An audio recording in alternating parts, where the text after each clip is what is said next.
Au Maroc, des centaines de jeunes filles quittent chaque année les campagnes pour partir travailler comme domestiques dans les grandes villes. Les plus jeunes n'ont même pas 10 ans.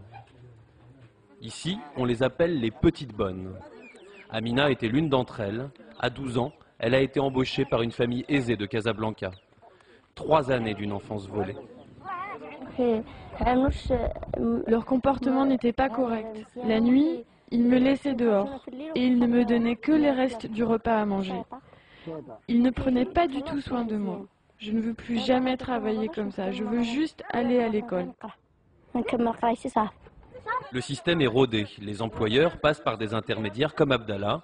Si lui refuse de recruter des enfants, les autres ne sont pas aussi scrupuleux. Moi, j'ai le téléphone de tous les intermédiaires de Casablanca, Mohamedia et Birjdine notés dans mon agenda. Celui qui veut une bonne, il m'appelle et je vais lui chercher la fille à la campagne en fonction des disponibilités. Ensuite, quand on s'est mis d'accord, je la ramène. C'est comme ça que ça se passe. Loin de leur famille, déscolarisées, les petites bonnes se retrouvent à la merci de leur employeur.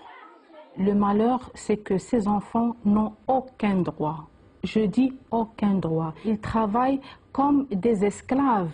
Ils sont toujours maltraités. Ils n'ont pas de quoi manger. Ils dorment dans le jardin. Ils n'ont pas le droit de jouer, n'ont pas le droit d'exprimer, de s'exprimer, n'ont aucun droit.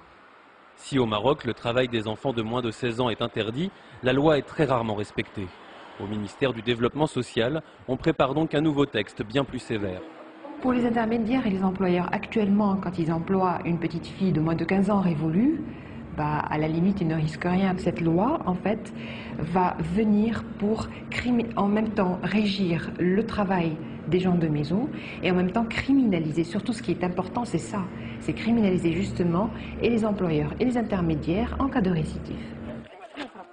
Mais reste la question de la précarité qui pousse les familles rurales à envoyer leurs filles travailler comme domestiques. C'est une question de survie. Ces personnes ils vivent dans l'isolement, dans la précarité et c'est des personnes qui sont aussi analphabètes.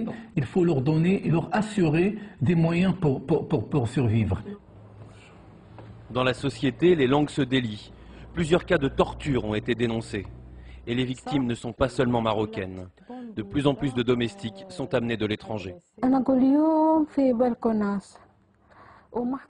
Tous les jours, je dormais sur un balcon. Je n'avais pas de vêtements. Tout le monde pouvait me voir. Je n'avais rien à manger.